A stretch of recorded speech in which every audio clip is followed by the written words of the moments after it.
prends veille 272 et 3 mois, tu tombes pile aujourd'hui, il y a 58 ans, la guerre des 6 jours.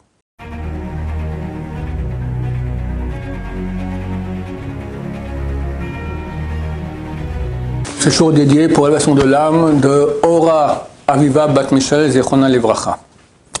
Nous sommes aujourd'hui le 28 Iyar, l'anniversaire de la conquête du Kotel il y a 58 ans pendant la guerre des 6 jours. Et je vais vous raconter maintenant un chidouche qu'Hachem m'a donné il y a quelques dizaines d'années, qui est un des plus beaux chidouches que j'ai fait dans ma vie, je pense, grâce à Dieu totalement, concernant justement cette conquête du Kotel en 1967. C'était l'année juive Tafshin Kaf Zain, 5727, le 28 Iyar. On a dans la Torah Parashat Vaishlach, c'est l'histoire de Yaakov Avinu. Et les sages d'Israël ont dit Maaseh Avot Siman Abanim. Les actions de nos ancêtres sont un signe pour leur descendance. Ce qui s'est passé avec les ancêtres se passera avec leur descendance. Qu'est-ce qui s'est passé avec Yaakov?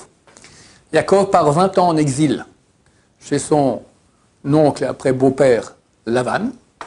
Après, il revient d'exil et rencontre Esav qui vient le tuer avec 400 hommes. Et pour venir, il revient en terre d'Israël. Le peuple d'Israël aussi est parti, pas 20 ans, mais 2000 ans en exil. Il revient en terre d'Israël. Sur le chemin, il rencontre Esav. Esav a l'heure numérique Adolf Hitler. À ce titre, regardez le cours Germania qui explique comment cette rencontre avec Esav correspond exactement à la Shoah, le nombre de morts, les régions qui ont été touchées, etc. Et après, Yaakov Avinu arrive en terre d'Israël. Où le verset nous dit Vayavo Yaakov Shalem. Et Yaakov est arrivé Shalem entier, Ir Shrem, à la ville de Shrem. C'est la ville actuelle de Naplouse, qui est ici dans les territoires. Achar Beretz Knaan, qui se trouve en terre de Canaan, Bevo mi Padan Aram, en revenant de Padan Aram. Padan Aram, c'est la région où il était en exil chez Lavan. Vaïchan et Pneaïr, et il a campé en face de la ville. Verset anodin, plein de grands secrets de la Torah. Yaakov Nassa, Vayavo Yaakov Shalem. Yaakov est venu à Shalem. Rashi nous dit, Shalem entier dans sa Torah, qui a publié la Torah chez Yaakov Avinu, chez Lavan. Comme nous aujourd'hui, qu'après 2000 ans d'exil, on n'a pas oublié la Torah, Baruch Hashem. Shalem Bemamono, il ne lui manquait pas d'argent. Qu'aujourd'hui, Baruch Hashem, tout l'argent que les nazis nous ont pris, aujourd'hui on a une des économies les meilleures au monde. Shalem Begoufo, Shalem dans son corps, que la blessure que lui a fait Esav, l'ange de Esav quand ils sont battus, il lui a déhaussé la hanche. Et Yaakov boitait. Il arrive à Shrem, Shalem, que la blessure a été cicatrisée et réparée. De même, le peuple d'Israël revient d'exil, cicatrisé, réparé, on a le même chiffre, le nombre de juifs qu'il y avait avant la Shoah, malgré les 6 millions qui ont été gazés. Ça correspond. Qu'est-ce qu'il vient faire à Shrem? Le Rashbam, le petit-fils de Rashi, il dit que celui qui comprend que Yaakov est venu Shalem à Shrem se trompe. Il dit, tout ce qu'il dit mon grand-père, qu'on est venu Shalem entier dans son argent, entier dans son corps, entier dans sa Torah, c'est un drash, c'est un sens allégorique. Le vrai sens du verset, après le sens simple, le pshat, Vayavo Yaakov Shalem. Yaakov est venu à Shalem. C'est quoi Shalem? Jérusalem, Yerushalayim. Ir Shrem, qui est la ville qui appartient à Shrem. Shrem ben Hamor, c'était son nom, fils de l'âne. C'est quand Abraham Avinu il part faire la ligature d'Yitzhak, il dit Shulachem poim machamor, asseyez-vous ici avec l'âne, am domé lachamor, un peuple qui ressemble à l'âne. Cette ville, elle est occupée par un peuple palestinien d'ici, Shrem ben Hamor. Donc c'est ça le texte. Vayavo Yaakov Shalem. Yaakov est venu à Jérusalem, Shrem, qui est la ville de Shrem. Ça correspond à la réalité aussi. On est revenu ici, jusqu'à aujourd'hui, c'est encore Shrem. Hein, Al-Aqsa, tout ça, le dôme d'or, etc., tout ça, ça appartient à Shrem. Vaïchan et Pnei Ha'ir, il a campé en face de la ville. C'est vrai que nous ne sommes pas dans la ville. Quand on parle de Jérusalem, c'est l'endroit du temple, dedans. On est à l'extérieur, au côté, juste devant. Pnei Ha'ir, en face de la ville.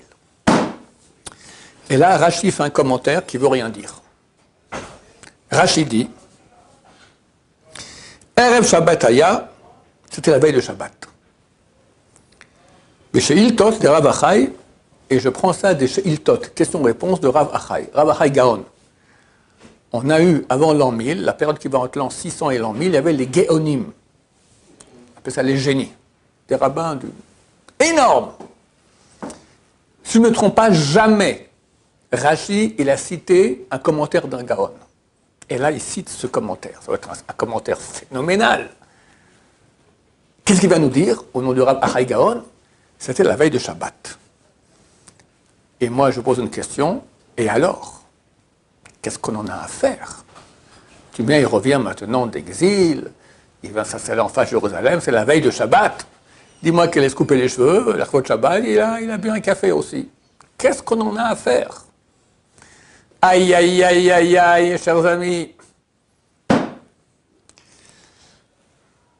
Comme j'ai dit, il y a l'histoire de Yaakov qui revient il y a 3000 ans à Shrem. Elle correspond à nous qu'on revient de l'exil après 2000 ans d'exil. Comme les 20 ans de chez Lavan, on revient ici en terre d'Israël. On dit c'est la veille de Shabbat, la veille de Shabbat. Shabbat, c'est quoi? Shabbat, il y a le Shabbat universel, c'est le 7e millénaire. Ce Shabbat universel commence en l'an 6000. Aujourd'hui, on a encore 214 ans et quelques mois pour y arriver. Rashi nous dit, Yaakov revient à Jérusalem, ça sera la veille de Shabbat, avant l'an 6000. Notre période où on est maintenant. Mais quand exactement? Erev Shabbat. Erev, la veille de Shabbat.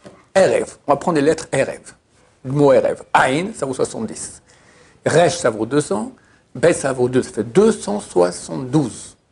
Fait 6000 moins 272, veille de Shabbat. Shabbat, c'est 6000. Prends veille 272 et 3 mois, tu tombes pile. Aujourd'hui, il y a 58 ans, la guerre des 6 jours. Vaïchan Pnei Ha'ir, il a campé en face de la ville. On a conquis le Kotel. Ah, ça valait la peine d'amener un chidouche de Rav Achai Gaon. Veille de Shabbat, je te donne la date de la guerre des 6 jours. Voilà, c'est un chidouche coran que je vous dis maintenant, ça me fait des frissons. Baruch Adonai, l'olam, amen va amen.